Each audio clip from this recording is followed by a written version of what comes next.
Bonjour à toutes, bonjour à tous. Bienvenue dans votre émission Eau de vie. Donc ce soir, on va parler, on va prendre la deuxième partie. Donc on avait abordé le thème de la famille. Dans une première vidéo, on avait vu en fait les composantes de la famille, de quoi est composée la famille, comment est une famille. Je pense que certains couples n'agréent pas forcément cette situation, ils n'agréent pas l'enseignement, mais c'est nécessaire de faire quelques rappels pour que chacune d'entre nous, nous puissions voir la réalité dans les choses et que nous puissions vraiment élever correctement nos enfants et même enseigner à d'autres personnes qui sont ignorantes de cela, qu'est-ce que la famille aussi et qu'est-ce que Dieu veut.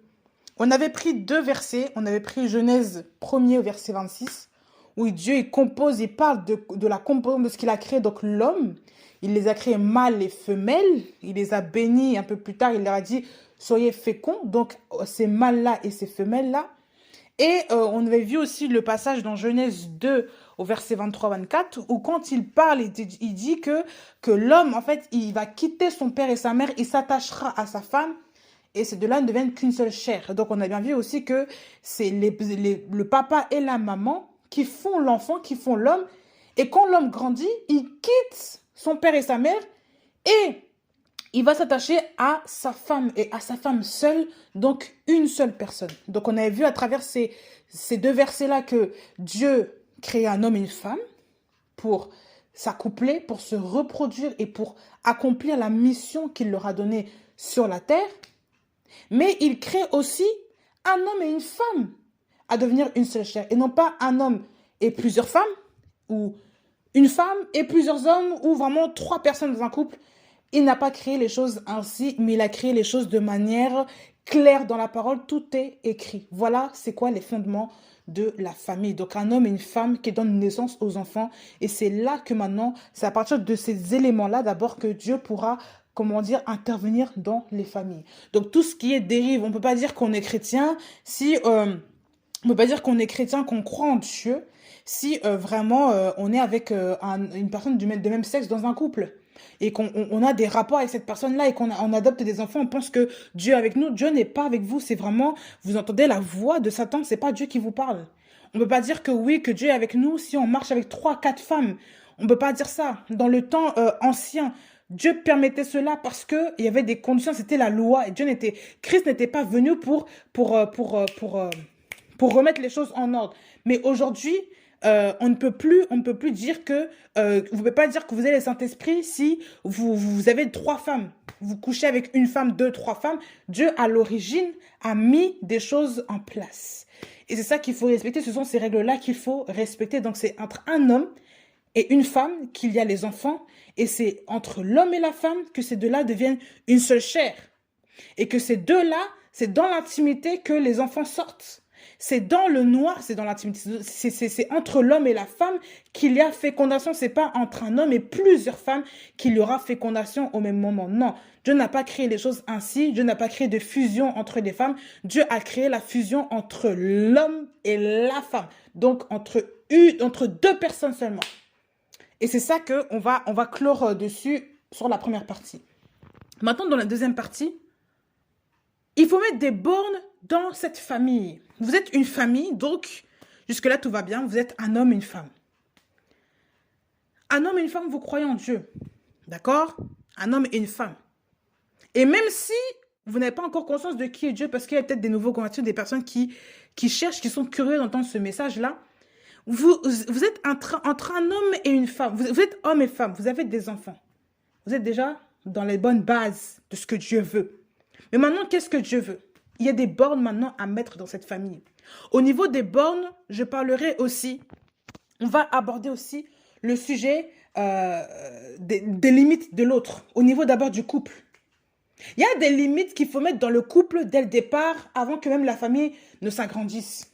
Parce que quand vous êtes un homme et une femme, vous êtes déjà une famille. Mais quand vous y avez des enfants maintenant, si des bornes ne sont pas établies, ça va devenir compliqué autant pour la femme que autant pour l'homme et autant pour les enfants. Voilà pourquoi j'ai parlé dans la vidéo précédente aussi de la famille. Voilà pourquoi il y a des enfants qui aujourd'hui, tu es né d'un papa et d'une maman. Hein, ce n'est pas des beaux-pères, des beaux-parents. Papa, maman. mais que l'enfant, aujourd'hui, tu es un garçon, tu veux te transformer en fille. Ça veut dire que les choses, les bornes dans cette famille n'ont pas été posées, les enseignements n'ont pas été placés.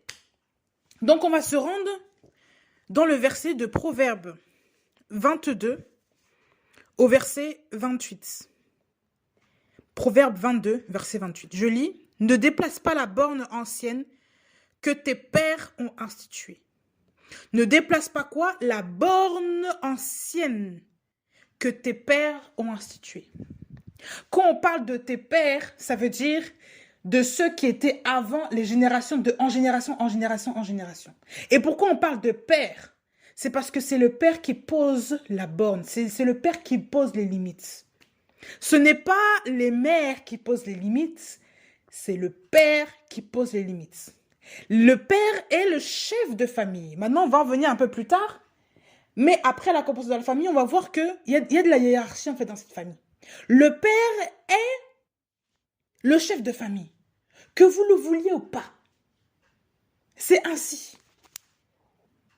Le père est le chef de la femme. Dans Éphésiens 5, verset 22, il est écrit « Femmes, soyez soumises à vos maris comme au Seigneur » et aussi au verset 23, « Car le mari est le chef de la femme comme Christ est le chef de l'Église, qui est son corps et dont il est le sauveur. » Si l'homme est le chef de la femme, il est aussi le chef de la famille. C'est lui qui prend les décisions dans la famille. Parce que la femme est sous l'autorité du mari. Donc, comme les enfants sont sous l'autorité de la femme et des enfants, il est le chef en tout point. Je ne dis pas que la femme ne sert à rien. Attention, parce qu'il y a des femmes aussi rebelles qui ne veulent pas entendre certains messages parce que ça leur fait trop mal aux oreilles. Il faut dire la vérité. Les femmes, nous n'avons pas la première casquette dans la famille. Même quand tu es une femme, par exemple, tu es une femme sans mari. Tu as eu des enfants, certes, c'est vrai. Par exemple, ton mari t'a quitté et des choses et des circonstances qui ont fait que la personne avec qui tu as des enfants n'est pas restée. Il se peut que, voilà, c'est toi qui prends le rôle de maintenant chef dans la famille, mais sache que aussi, Dieu aussi on dit que Dieu est le mari des veuves, il est le père des orphelins. Ça veut dire des mères qui sont seules, Dieu aussi prend le relais. Dieu garde tes enfants. Il sait très bien qu'il n'y a pas d'homme, donc c'est lui qui est à la tête de cette famille. Déjà, en tout point, Dieu est toujours à la tête de toute famille. Mais là encore, il prend le rôle. Quand toi tu es affaibli, Dieu sait que tu sais que tu peux t'appuyer sur Dieu en tout point. Ça, c'est encore d'autres cas, et c'est encore d'autres cas qu'on va voir un peu plus tard. Mais là, quand on parle de vraiment du chef de la famille, le chef à qui Dieu s'adresse, c'est déjà le père. Ce n'est pas la mère, que vous le vouliez ou pas. Voilà pourquoi je suis contre aussi ces familles-là où la femme, ou par exemple, ça peut être une maman, une femme qui a un certain pouvoir dans la famille, prenne toutes les décisions. Que tu sois aîné ou pas, que tu sois grande sœur ou pas, que tu sois respecté comment, si tu as un mari, c'est à cet homme-là que reviennent les premières décisions. Et on n'a pas à prendre la tête, le pouvoir, faire un coup d'état sur la tête du mari, sous prétexte que le mari n'est pas bien. Il y a des choses que l'homme aussi doit dire parce que Dieu a donné le mandat à l'homme de faire perdurer sa famille. C'est lui qui a la semence. C'est lui qui garde sa femme. C'est lui qui est le chef. C'est sur lui que Dieu a mis le manteau, que Dieu a posé ce manteau-là pour s'occuper de sa famille. C'est sur lui. Et puisque beaucoup ne veulent pas croire ça, on va le voir. Quand d'abord Dieu crée l'homme. Il le crée homme. Il crée mâle d'abord. Il a créé l'homme avant la femme. Et qu'est-ce qu'il dit dans Genèse, chapitre 2, au verset 16. Au verset 15, pardon. Yahweh Dieu prit donc l'homme et le mit dans le jardin d'Éden pour le cultiver et le garder. Puis Yahweh Dieu donna cet ordre à l'homme en disant « Tu mangeras de tout arbre du jardin, mais quant à l'arbre de la connaissance du bien et du mal, tu n'en mangeras point, car le jour où tu en mangeras, tu mourras. » Dieu donne un commandement à l'homme. C'est le premier commandement qu'il donne à l'homme. Outre le fait qu'il donne une mission à l'homme, le premier commandement, quand il parle à l'homme, il donne ça comme commandement. Il dit, tu mangeras de tout arbre du jardin. Mais quand tu as cet arbre-là, tu ne mangeras pas, car le jour où tu en mangeras, tu mourras, tu mourras. Dieu donne l'instruction d'abord à qui? À l'homme. Dieu n'a pas donné l'instruction à la femme à côté de l'homme. Ou à l'homme à côté de la femme. La femme n'était pas encore sortie, qu'avant, il donne d'abord l'instruction à l'homme. Si vous lisez bien le chapitre 2, il y a des chronologies, il y a un ordre. Dieu a tout fait. Il n'a pas enseigné la femme à côté de l'homme. Non, il a enseigné l'homme avant que la femme ne sorte. Avant qu'il s'attache à cette femme-là, il a parlé d'abord à l'homme. À l'homme d'abord. Et quand vous voyez même la chronologie, quand il a fait endormir Adam, on va le relire si vous voulez, au verset 21, « Et Yahweh Dieu fit tomber un profond sommeil sur Adam, qui s'endormit, et Dieu prit une de ses côtes et referma la chair à sa place de cette côte. Yahweh Dieu forma une femme de la côte qu'il avait prise d'Adam et l'amena vers Adam. » Donc là, vous voyez que c'était le verset 21. Au-dessus, avant même que toutes les choses ne se passent, Dieu a parlé à l'homme. L'homme ensuite avait cette mission-là de respecter l'ordonnance que Dieu lui avait donnée. Ensuite, Dieu, un peu plus tard, Dieu voit qu'il remarque que l'homme n'est pas bon qu'il soit seul. Comme vous voyez, du verset 18 au verset 22, il n'est pas bon que l'homme soit seul. Donc, à partir de là, il va prendre une de ses côtes, il va créer la femme à partir de la côte d'Adam. Donc, la femme est venue après l'homme. Et c'est après que les choses ont été instituées. Mais la personne qui a reçu la connaissance, qui a reçu la borne, les règles, c'est Adam. Qui a reçu les règles? Adam. Adam. Adam. Ce n'est pas Ève qui a reçu ces bornes-là avant Adam. C'est Adam d'abord. Et nous allons voir ça. Maintenant, la suite. Si on revient maintenant dans Proverbe 22 au verset 28. Ne déplace pas la borne ancienne que tes pères ont instituée. Qu'est-ce qu'une borne?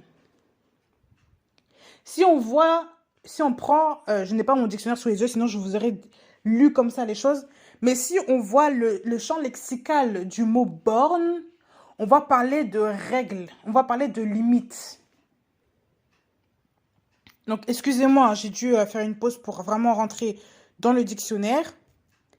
Quand on voit la borne, le mot borne dans le dictionnaire Le Robert, hein, le dictionnaire le plus classique, c'est une pierre ou une autre marque servant à délimiter un champ, une propriété foncière qui sert de repère. C'est aussi une pièce correspondant à l'un des pôles d'un circuit électrique. Ça sert à indiquer la limite de deux propriétés contiguës. Si on regarde maintenant les synonymes d'une borne, qu'est-ce que ce synonyme-là nous dit? J'ai pris vraiment le plus simple. Hein. Je ne suis pas partie dans des dictionnaires spécifiques, non.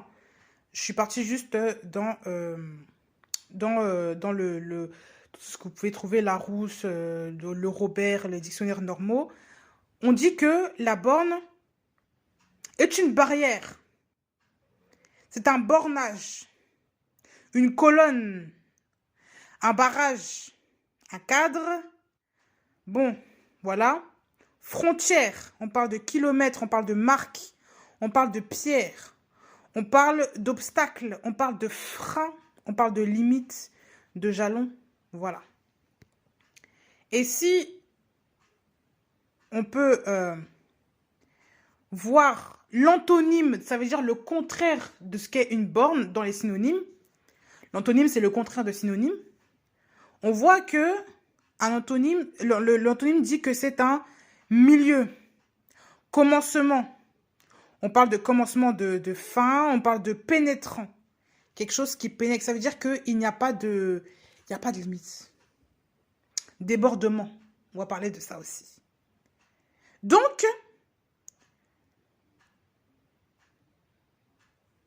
une borne est ce qui permet de délimiter quelque chose, de mettre une limite. de mettre une frontière, de commencer à dire que là, il y a quelque chose qui ne t'appartient plus. La borne sur la route, ça permet aussi de délimiter pour ne pas que les automobilistes aillent font n'importe quoi. Une borne, ça permet de faire comprendre qu'il y a une signalétique pour ne pas que, par exemple, tu passes dans le ravin, il y a une borne qui est là. Quand il y a une borne qui s'affiche, lorsqu'il y a deux routes qui se séparent, on met des bornes. Il y a des bornes de sécurité, tout comme il y a des bornes d'indication, etc. Les bornes servent à limiter, à indiquer quelque chose. Ça sert aussi à mettre une limite à celui qui est confronté à cette borne. Ça sert à mettre des limites. Et dans ces limites-là, Dieu va nous dire que nous ne devons pas déplacer les bornes anciennes que nos pères ont instituées. Qu'est-ce que cela veut dire? Ça veut dire que dans notre éducation, dans tout ce que nous faisons, nous avons reçu des limites, des règles. Nous avons reçu des choses à faire, à ne pas faire. Nous avons reçu de nos pères des bornes. Il y a dans des familles des règles qui existent depuis maintenant jusqu'à toujours, ça existe. Il y a des choses qu'on ne fait pas à table et qui se transmettent de génération en génération. Il y a des choses qu'on ne fait pas dans la famille, que ça n'existe pas parce que ça a été transmis par les pères. Ce sont des choses qui ont été mises en place.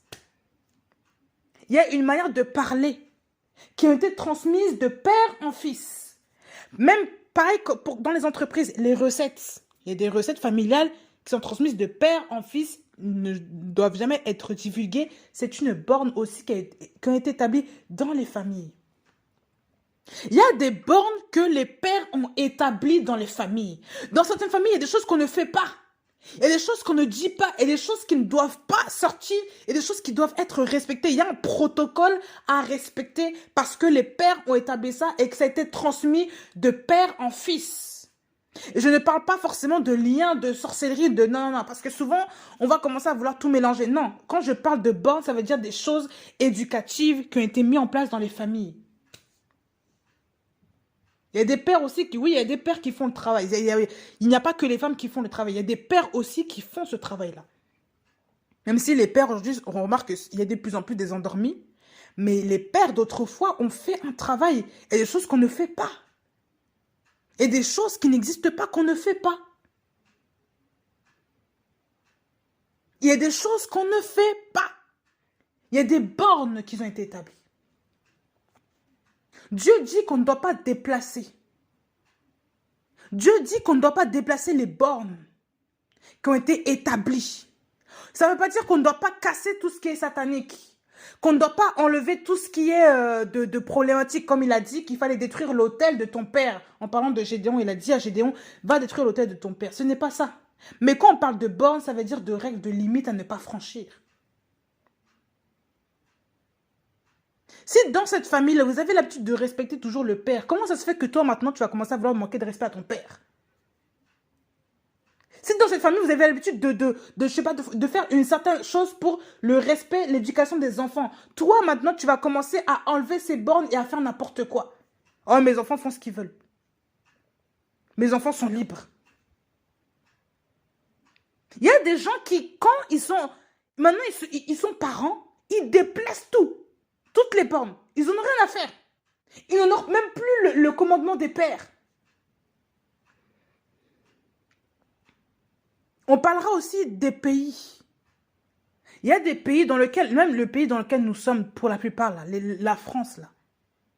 Il y a des choses que les pères ont marquées dans l'ère chrétienne. Il y a des gens qui ont commencé à creuser, qui se sont battus pour la France, pour des valeurs chrétiennes, peut-être religieuses, peut-être que c'était, voilà, mais au moins Dieu était au centre.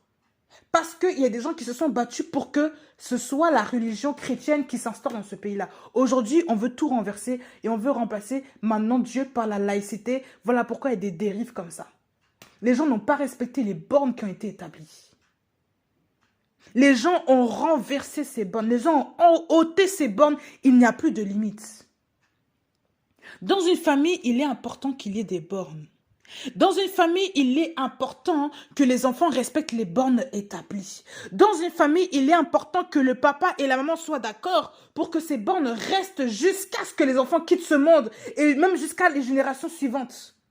Il faut établir certaines choses, que ces coutumes-là, que certaines choses que vous avez mis en place, vous les parents, restent dans les familles et que ce soit les pères qui instaurent cela, les chefs de famille, que ce soit les chefs de famille qui mettent à jour ces bornes, qui mettent à jour ces limites. Et non pas les femmes qui vont se lever pour commencer à maintenant éduquer les enfants parce que l'homme ne fait rien. Non, parfois, il faut laisser le papa parler. Parce que les papas, même si parfois ils peuvent faire des bêtises dehors, mais ils ont un jugement que la femme n'a pas. Ils ont parfois des mots que la femme n'a pas. Attention, je ne prends pas la défense d'un homme, ni je ne suis pas contre une femme. Je suis en train de dire les choses telles qu'elles sont.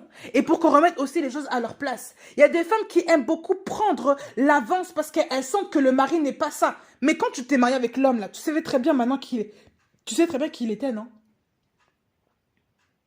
Surtout les femmes qui sont plus spirituelles que les hommes aiment faire ça. Il y a des femmes qui prient beaucoup, beaucoup. L'homme ne prie pas, ou l'homme parfois est païen. Mais c'est toi qui as tout fait dans la maison. Mais quand Dieu voit ça, il dit que, mais regarde. Voilà pourquoi souvent la famille ne réussit pas. C'est parce que la femme aussi, elle prend trop le devant. On ne laisse même plus l'homme parler. On ne laisse même plus l'homme parler, ni même laisser une certaine trace sur ses enfants. Quand un homme est dans une famille, les enfants se tiennent aussi à carreau. Quand c'est la femme qui parle seule, tu vas voir qu'il y aura toujours des dérives. Pourquoi? Parce qu'il y en a un qui fait, l'autre qui ne fait pas, alors que les enfants savent que papa est la tête. Les enfants le savent que vous le vouliez ou pas. Les enfants, même dans leur propre nature, ils savent que papa a un pouvoir que maman n'a pas. Quand le papa parle, normalement, l'enfant écoute. Pourquoi est-ce que le garçon cherche à imiter son père? Pourquoi est-ce que la fille cherche l'affection de sa mère? Pourquoi est-ce que même la fille cherche aussi l'affection de son papa? Elle a quelque chose à recevoir de son père. Mais si les femmes, aujourd'hui, telles qu'elles sont, ferment la bouche au père, comment vont-ils enseigner les enfants? On pense souvent que les hommes qui ne sont pas spirituels, ils vont dire n'importe quoi aux enfants, mais souvent, ce sont des perles qui donnent aux enfants. Et souvent, il faut les laisser enseigner leurs propres enfants. Je ne dis pas enseigner des bêtises, mais il faut leur laisser parfois reprendre les enfants et leur donner des choses qui vont les servir pour plus tard.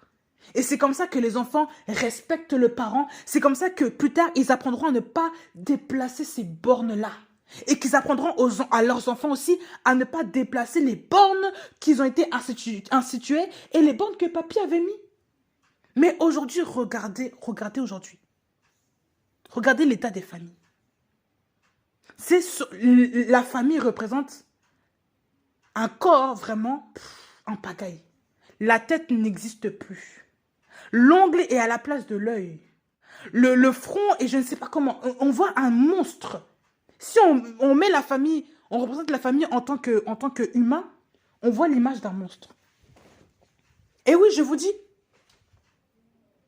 il n'y a rien aujourd'hui qui va nous permettre de dire que voilà, que la famille maintenant est une famille bénie. Non, non, non. On ne verra rien de tout ça. On ne voit rien de tout ça. La famille est saccagée. La famille est vraiment désorientée. Les enfants prennent une place qui ne leur appartient pas. Ils prennent la place de parents. La femme prend la place de papa et de maman. Comme si c'est elle qui a fait les enfants seuls. Le papa prend la place de la femme. Regardez l'état des familles. Même vous, en tant que femme spirituelle, priez pour que votre mari aussi puisse avoir le discernement.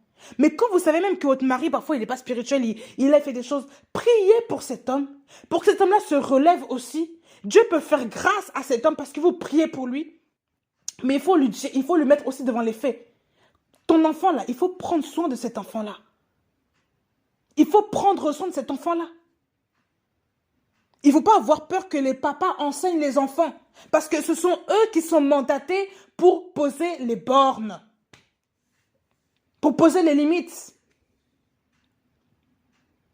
C'est à eux qu'a été donné le commandement. D'abord. Et il faut respecter ça. Ici, je ne parlerai pas de dérive. Si votre papa, si le mari, le papa dit, ou les enfants peuvent boire l'alcool dans la maison, ça, c'est pas une borne, hein. Ça, c'est pas une borne du tout. Attention, hein. Si le papa, comment dire, il autorise le péché, là, ça, c'est pas une borne. Parce que la Bible précise bien que Dieu a dit à l'homme, tu peux manger de tout dans le jardin, là. Mais ça, l'arbre de la connaissance du bien et du mal, tu ne manges pas. Parce que si tu en manges, tu meurs. L'arbre de la connaissance du bien et du mal, c'est le péché. Ça veut dire que l'homme peut faire tout, tout, tout. Tant que l'homme dit que ce que tu fais est bon, tant que ce n'est pas le péché, c'est bon qu'il le fasse. Si par contre, il y a le péché, là on dit non.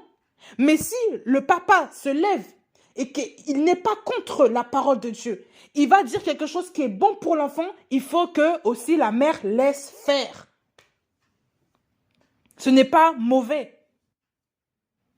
Même si le papa a une culture plus différente de la tienne, s'il dit quelque chose qui est bon pour son enfant selon lui, il faut le laisser. Et qui n'est pas mauvais aux yeux de Dieu, il faut laisser. Tant que ce n'est pas le péché, tant que l'enfant n'est pas destiné à mourir à cause de ce mauvais, à cause d'un faux commandement ou même de quelque chose que le papa a dit, tant que ce n'est pas un péché, l'enfant peut le faire, il n'y a pas de souci. Mais souvent, les femmes prennent aussi les rôles trop à cœur, sous prétexte qu'on n'a pas confiance au mari. L'enfant, même le mari n'a pas sa place à parler. Dans les réunions de famille, il faut voir qui est-ce qui parle le plus. Qui est-ce qui parle le plus dans vos réunions de famille? Regardez-vous, vous, en tant que mère, en tant que père, qui parle le plus? Si c'est la mère, c'est qu'il y a déjà un problème de tête. C'est pour ça souvent qu'il y a des dérèglements familiaux. Parce que la femme n'est pas à sa place et l'homme n'a pas pris non plus sa place. Et on se contente de rester derrière Ève, comme aussi quand le serpent parlait avec Ève, l'homme était à côté, ne disait rien. Il faut arrêter ça. C'est pour ça que souvent, il y a des dérives. Pourquoi? Parce que la femme prend des initiatives que l'homme n'est pas dedans. Que Dieu n'a jamais donné le commandement d'abord à la femme, il a déjà donné ça à l'homme. C'est le travail de l'homme de transmettre ça maintenant à sa femme.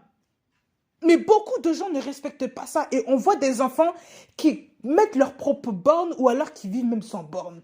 Pourquoi? Parce que les parents n'éduquent pas les enfants selon les bornes qu'ils veulent établir dans leur famille. Parents, quelles sont vos bornes? Quelles sont les bornes qui ont été établies? Vous voulez que vos enfants vous respectent? Mettez des bornes dans vos familles. Mettez des bornes. Regardez juste une famille qui a fait scandale. Une famille qui a fait scandale. La famille de David. Vous pourrez lire l'histoire. Lorsque David a vu Bathsheba sur le balcon et que David s'est livré à l'adultère avec cette femme-là, il s'est livré, il a tué son mari. Regardez ce qui s'est passé dans cette famille-là. Regardez l'état des enfants. La fille violée par son frère, le frère qui va tuer son autre frère à cause de ça. Le frère maintenant, un des enfants Absalom qui va coucher avec les femmes de David. Regardez les portes ouvertes. Parce que les bornes n'ont pas été respectées ni établies. Si David était suffisamment fort à ce niveau-là pour dire « Dans ma famille, je ne vais pas faire ça », il n'y aurait pas ça au niveau des enfants. Mais là, on voit l'état catastrophique des enfants. Pourquoi? Parce que le père a laissé passer quelque chose qui ne devait jamais arriver. L'adultère, la tromperie qui a amené un esprit de vengeance, de meurtre parmi les enfants, une confusion totale entre les enfants. Mais vous qui êtes parents, vous ne vous rendez pas compte des actes que vous posez. C'est important de mettre des bornes. C'est pour ça que Dieu dit toujours qu'il faut enseigner les enfants. Quand vous regardez même les proverbes, Dieu dit toujours qu'il faut enseigner les enfants, qu'il faut reprendre, il faut écouter, qu'il faut la sagesse, qu'il faut l'intelligence. Pourquoi est-ce que Dieu parle de la connaissance? C'est parce que ça met des bornes aux enfants. Ça met un cadre. Mais quand il n'y a pas de cadre, que les parents même n'ont pas de cadre, comment voulez-vous que l'enfant qui arrive ait un cadre? Même dans certaines familles chrétiennes, on veut que les enfants soient des bons chrétiens. Mais quand tu vois les parents, il n'y a aucun fruit. Les parents parlent mal, les parents insultent, les parents critiquent, les parents font ça. Et après, on gueule sur les enfants quand les enfants font des bêtises. Mais vous-même, vous êtes leur exemple. Alors, on les envoie à l'église juste pour montrer qu'ils sont là. Ils sont des bons enfants, que Dieu va faire grâce. Mais toi-même, dans ta vie, tu n'es pas un exemple pour ton propre enfant. Il y a des femmes qui, quand elles sont à la maison, elles se regardent comme elles se pavanent nues devant les enfants. Des hommes à la maison, tu insultes ta femme, tu bats ta femme, tu vas à l'église prêcher. Comment veux-tu que tes enfants te voient? Comment veux-tu même que l'enfant se convertisse, qu'il craint Dieu? À cause de toi, l'enfant aussi fera des bêtises demain. Il ne te respectera pas. Pourquoi? Parce que les bornes là, il n'y en a pas dans les familles. Vous qui êtes une nouvelle famille, vous êtes mariés récemment, vous avez des nouveaux... Même l'enfant n'est pas encore là. Prenez le temps de vous asseoir, de poser les bornes. Ou même, regardez même, si toi, tu sais que ton mari est païen, tu peux aussi en parler à ton mari, mais tu vas dans la prière d'abord. Et tu demandes au Seigneur que le Seigneur fasse grâce dans ton couple. Parce que c'est aussi par ton comportement en tant que femme que l'homme va te suivre. Ah oui, femme, toi qui écoutes, c'est par le comportement de la femme que l'homme aussi va être touché par le Seigneur. Et ce n'est pas forcément que par les blablabla, les versets qui donnent mal à la tête souvent là. Et souvent, on voit aucun fruit derrière. Parce que ça, c'est de l'hypocrisie. De parler toujours de versets et après, on ne voit pas les fruits. Il faut que l'homme aussi qui t'aime, l'homme qui sache que tu es une femme de prière, il voit les fruits avant tout. Il sache que elle, je peux lui faire confiance. Son Dieu là, il est vivant. Pourquoi? Parce que elle se comporte ainsi. Et c'est ainsi que l'homme aussi va commencer à vouloir appliquer les bornes que toi tu veux que lui il place pour ses enfants. C'est très important. Il faut mettre Dieu au centre de toute chose. Les bornes ont été établies dans la Bible. Les bornes n'ont pas été établies par, je ne sais pas qui, par le gouvernement du monde là. Il faut arrêter de se conformer au siècle présent aussi, de dire que maintenant c'est l'école qui va éduquer plus ton enfant que toi. Non, il faut arrêter ça. Toi, en tant que parent, Dieu t'a donné il t'a donné cet enfant que tu vois aujourd'hui. C'est pour que tu puisses l'éduquer plus que n'importe qui. Pour que tu puisses en prendre soin plus que n'importe qui. Et ce n'est pas à l'école, ni à une nourrice, ni à une assistante maternelle de s'occuper de ton enfant plus que toi-même. C'est pour ça que je déplore ce système-là, qui aussi vise à toujours faire presser les femmes à aller travailler très tôt alors que l'enfant n'a que 3 mois. Et il n'a que quelques semaines de vie et on le laisse à des étrangers. Des étrangers qui ne connaissent même pas l'enfant. L'enfant qui ne connaît même pas ses étrangers. Des étrangers qui ne connaissent même pas Dieu. Des étrangers qui vont maltraiter, qui vont dire n'importe quoi à ton enfant. Demain, l'enfant va grandir avec des troubles, avec des séquelles, avec des choses bizarres. Et on ne sait pas ce qui s'est passé dans l'enfance. Mais l'enfant grandit avec des choses. Pourquoi? Parce qu'il a été en contact d'une personne qui n'avait pas le même cœur que toi. Et après, on est là dans une société où le travail est le Dieu de tout le monde. Il faut aller au travail, donc on laisse les enfants, on laisse l'éducation, on laisse l'enseignement, on laisse les bornes aux autres. On crée même des emplois pour que d'autres mettent les bornes à notre place. Mais si c'est comme ça que Dieu ne vous donne pas d'enfants en fait. Vous avez la grâce que que vous avez des enfants. Il faut en prendre soin. Parce que demain, c'est devant Dieu là que vous allez... Dieu va dire, mais cet enfant-là est devenu quoi? Qu'est-ce que tu l'as transmis? Ah non, c'était la nourrice. Moi, j'étais pas là. Vous allez dire quoi devant Dieu là? Et après, vous tapez les enfants quand les enfants font des bêtises. Mais où étiez-vous pour prendre le temps de vous asseoir et leur enseigner les bornes, les bornes, les bornes, la parole, la véritable? De vous asseoir même avec votre mari et être d'accord pour que cet enfant-là, que vous ayez le même dicton, que vous ayez le même, que vous ayez les mêmes choses, que vous ayez la même parole pour l'enfant. Quand l'enfant, il sait que papa a dit A, maman aussi dit A. Et non pas A, B, C, D, toutes les lettres là. Non. Quand papa dit à la maison, c'est comme ça. Maman aussi dit que dans cette maison, ton père a raison. Dans cette maison, c'est comme ça, c'est pas autrement. L'enfant sait qu'il y a une borne. Je vous dis souvent, hein, chez moi là, vous ne rentrez pas chez moi avec les chaussures. Chez moi, c'est une borne, c'est comme ça. Sauf si tu es, par exemple, tu es un technicien, machin, bah, je vais passer la serpillère derrière toi. Mais de base, les gens qui rentrent dans ma maison, vous enlevez les chaussures au pied de cette maison. Parce que moi, c'est comme ça. C'est la borne de chez moi. Vous n'allez pas dire c'est du n'importe quoi. Chez vous aussi, il y a des bornes. Chez vous, on ne fait pas n'importe quoi. Chez vous, il y a des choses qu'on ne fait pas. Ce sont des choses qui sont à respecter. Ce sont peut-être des petites bornes que vous voyez aujourd'hui. Mais ce sont des choses que vous allez apprendre à vos enfants plus tard qu'il faudra qu'ils respectent. C'est comme ça aussi que les enfants apprennent le respect. Quand il y a des bornes de mise à la maison, l'enfant aussi saura respecter les bornes des autres plus tard. Mais quand il n'y a pas de borne, l'enfant fait ce qu'il veut, regardez le désordre que ça fait. Et après, on voit des enfants qui ne respectent plus personne. Pourquoi? Parce que les bornes n'ont pas été établies au niveau des pères. Elles n'ont pas été transmises. Elles ont été faites, voilà. Et l'enfant, quand il grandit, il ne respecte personne. Et on pense que c'est l'enfant que oui, l'enfant est dur. Non, il n'y a pas eu de borne de mise au niveau de ses parents. Voilà pourquoi l'enfant aussi réagit comme ça. Donc, parents, mettez des bornes à vos enfants. Et mettez des bornes selon les Écritures, selon ce que vous voulez, qui n'est pas mauvais, bien sûr. Comme l'histoire des chaussures, je vous ai dit, moi, chez moi, on ne rentre pas dans la chaussure, on ne rentre pas dans cette maison avec les chaussures. C'est une borne que moi, j'ai mise. Et les gens qui rentrent chez moi, c'est comme ça. Mais vous, tant que ce n'est pas mauvais, certaines choses que vous voulez mettre en place, Dieu n'est pas contre. Mais attention, tout ce qui est contre-biblique, tout ce qui est dans l'optique de faire pécher quelqu'un, comment dire, par exemple, si, dans cette maison-là, l'alcool peut rentrer, machin. Non. Ça, c'est quelque chose, vous allez dire, non, non. Ça, ce n'est pas biblique. Ça, c'est pas une borne, ça, à mettre.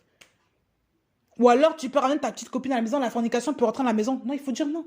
Chez moi, ça ne rentre pas. Il faut que le papa et la maman soient d'accord pour que ces choses-là existent. Vous voulez que vos enfants vous respectent, imposez, mettez les bornes depuis leur jeunesse. C'est très important. Que vous puissiez mettre les bornes quand ils sont tout petits bébés. Que vous puissiez même les répéter, ces choses-là, qui grandissent avec ça, qui ne s'en détournent pas. C'est très, très important. S'il vous plaît, parents, mettez vos bornes. Soyez des exemples pour vos enfants en tout point. En tout point. En tout point. Donc ainsi, on va s'arrêter là pour cet épisode de borne. Donc le passage, c'était dans Proverbe 22 au verset 28. Regardez même d'autres passages qui parlent de l'éducation des enfants. Dans Proverbe, le proverbe regorge de passages, de versets avec l'éducation des enfants, l'éducation, comment est-ce qu'un homme agit par rapport à telle situation. Comment est-ce que l'homme doit agir. Le proverbe, vraiment, le livre des proverbes regorge de versets. Abreuvez-vous de ça, noyez-vous de ces versets. Abreuvez-vous de ça chaque jour. Vous allez voir que vous allez devenir de plus en plus. Vous allez ouvrir les yeux par rapport à l'éducation que vous avez donnée à vos enfants. À l'éducation que vous devez rattraper avec vos enfants. Et parlez-en à votre conjoint.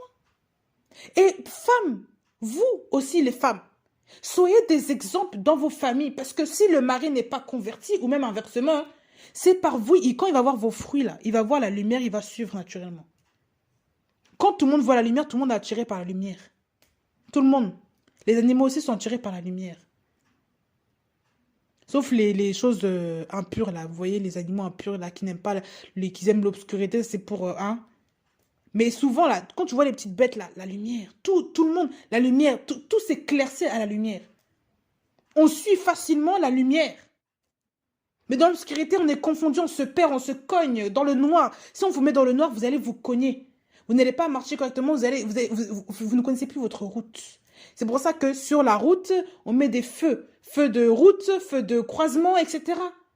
Parce qu'on doit voir, on doit suivre une direction, mais c'est grâce à la lumière. Si on vous enlève les feux sur la voiture, vous allez faire des accidents, vous allez vous tromper.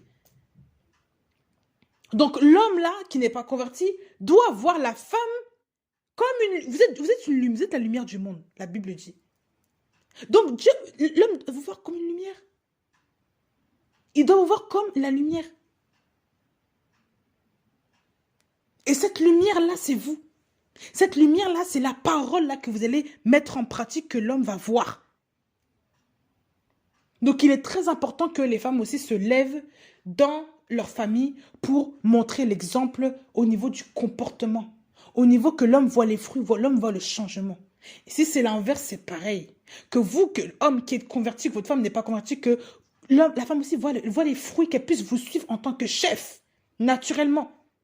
C'est comme ça que les choses sont mises. C'est comme ça que Dieu va toucher le cœur, parce que Dieu voit que vous êtes humble à respecter sa parole, à mettre en pratique ses commandements. Voilà pourquoi facilement après les gens vont vous suivre, ils vont être touchés par la parole. Parce que la parole de Dieu aussi est un feu. La parole touche. La parole est vivante. La parole n'est pas une religion. Pour qu'on puisse seulement suivre bêtement et faire parce qu'on doit faire et non pas faire par conviction. Non, Dieu, lui, il convainc les cœurs et touche. Donc maintenant, c'est dans votre rôle-là, dans ceux-là qui ne connaissent pas Dieu, ou il y en a un qui connaît Dieu et l'autre ne connaît pas, de vous agenouiller, de prier et de vraiment faire en sorte que Dieu vous utilise comme instrument au sein de votre famille pour que l'autre aussi suive et pour que les enfants aient un repère fiable dans cette famille-là. Donc, il est très important de mettre ça en pratique. Donc, je vous encourage, mes sœurs aussi, à prier, à demeurer ferme dans la prière.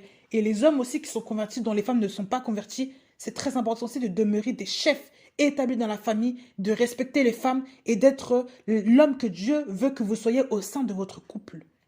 C'est très important. Donc, dans une prochaine vidéo, nous allons finir là. Nous verrons aussi l'aspect justement de la soumission de la femme dans le couple avec son mari.